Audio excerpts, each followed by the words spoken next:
नमस्कार। आज हम भारत के एक ऐसे प्रतीक की कहानी में गहराई से उतर रहे हैं जो सिर्फ पत्थर और आस्था का संगम नहीं बल्कि इतिहास के थपेड़ों को सहकर बार बार उठ खड़े होने का कह सकते हैं एक जीता जागता सबूत है। सोमनाथ मंदिर इसे पहला ज्योतिर्लिंग माना जाता है, मतलब शिव का स्वयंभू प्रकाश स्तंभ। हमारे पास जो स्रोत हैं वो इसकी पौराणिक कथाओं से लेकर आधुनिक पुनर्निर्माण तक की पूरी यात्रा बताते हैं। ये सिर्फ एक मंदिर नहीं है, ये एक विचार है। बिल्कुल, सोमनाथ की कहानी देखा जाए तो भारत की सांस्कृतिक और ऐतिहासिक यात्रा का एक तरह से आईना है। इसकी परतों को खोलना वाकई दिलचस्प होगा, ये देखना कि कैसे एक धार्मिक स्थल इतने उतार चढ़ाव का केंद्र बना रहा। हाँ, तो शुरुआत करते हैं पुराणों से। कहते हैं कि चंद्रदेव मतलब चंद्रमा, उनको उनके सफुर प्रजापति दक्ष ने श्राप दे दिया था। वजह ये थी कि वो अपनी 27 पत्नियों में से सिर्फ रोहिणी को ज्यादा प्रेम करते थे, तो श्राप से उनका तेज खत्म होने लगा। हाँ, और उस शाप से मुक्ति पाने के लिए ही चंद्रदेव ने इसी प्रभास क्षेत्र में सरस्वती नदी के किनारे भगवान शिव की बहुत घोर तपस्या की। शिव जी प्रसन्न हुए, उन्हें शाप से मुक्त किया और उनका तेज लौटाया। और इसी आभार में कहते हैं चंद्रदेव ने यहाँ शिवलिंग स्थापित किया जो सोमनाथ कहलाया। सोम यानी चंद्रमा, नाथ मतलब स्वामी, चंद्रमा के स्वामी जी। और यही बना 12 ज्योतिर्लिंगों में पहला। ये जो कथाएं हैं ना, यही इस स्थान को सीधे दैवीय घटनाओं से जोड़कर इसका महत्व स्थापित करते हैं। और ये महत्व सिर्फ धार्मिक ही नहीं था, ऐसा लगता है। किंवदंतियों के अनुसार, जैसे आपने कहा, पहला मंदिर खुद चंद्रदेव ने सोने का बनवाया था, फिर त्रेता युग में रावण ने चांदी का, द्वापर में श्री कृष्ण ने चंदन की लकड़ी का, और फिर कलयुग के शुरू में पांडव भीम ने पत्थर का। हाँ, ये परंपराएं बताती हैं कि ये हमेशा से कितना महत्वपूर्ण और शायद वैभवशाली रहा होगा। निश्चित रूप से ये ज्ञान, संस्कृति और जाहिर है अपार धन संपदा का केंद्र था। लेकिन यही समृद्धि बाहरी आक्रमणकारियों के लिए एक बड़ा आकर्षण भी बनी। बिल्कुल। और इसमें सबसे ज्यादा चर्चा होती है 1025 ईस्वी में महमूद गजनी के हमले की। हाँ, गजनी का हमला, इसके बारे में बहुत कुछ लिखा गया है। मतलब क्या सिर्फ लूटपाट ही मकसद था या कुछ और भी वजह थी? देखिए, इतिहासकारों में इस पर थोड़ी कह सकते हैं बहस है। लूट तो निश्चित रूप से एक बड़ा मकसद था, मंदिर में संपत्ति बहुत थी, लेकिन कई विशेषज्ञ ये भी मानते हैं कि इतने बड़े आस्था के केंद्र को तोड़ना वो एक तरह का राजनीतिक संदेश भी था, अपनी ताकत दिखाना और सामने वाले का मनोबल तोड़ने का तरीका। हाँ, ये बात तो है। धार्मिक स्थल अक्सर राजनीतिक संघर्षों में मतलब प्रतीक बन जाते हैं, बिल्कुल निशाना बन जाते हैं। और ये भी कहते हैं कि वो मंदिर के दरवाजे भी उखाड़ कर ले गया था।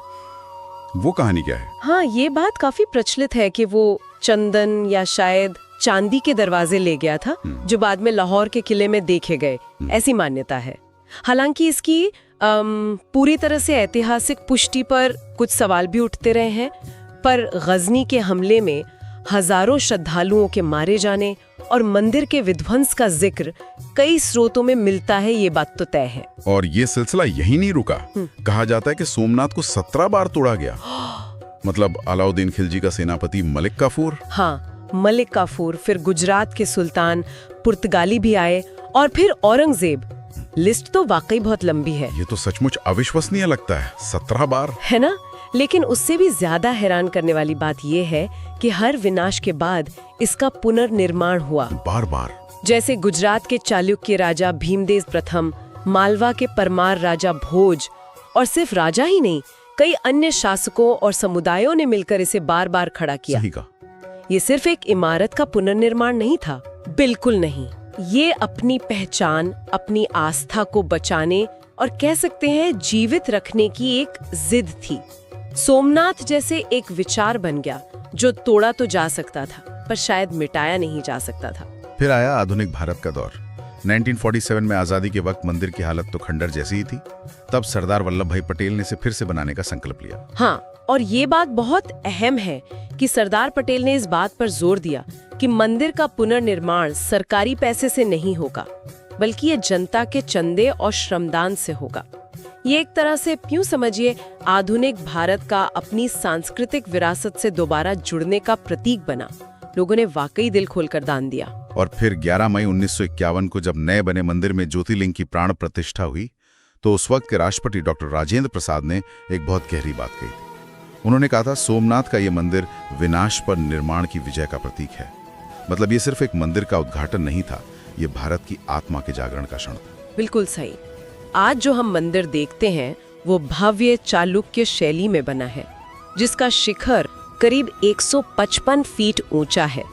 इस शैली की खासियत इसकी बारीक नक्काशी होती है, मंडप होते हैं, ऊंचे शिखर होते हैं और समुद्र के किनारे इसकी छटा तो देखते ही बनती है। हाँ, बहुत सुंदर। और इसकी लोकेशन में भी एक अनोखी बात है ना, वो आकाशदीप सिद्धांत या कुछ ऐसा। हाँ, वो बाण स्तंभ वाली बात।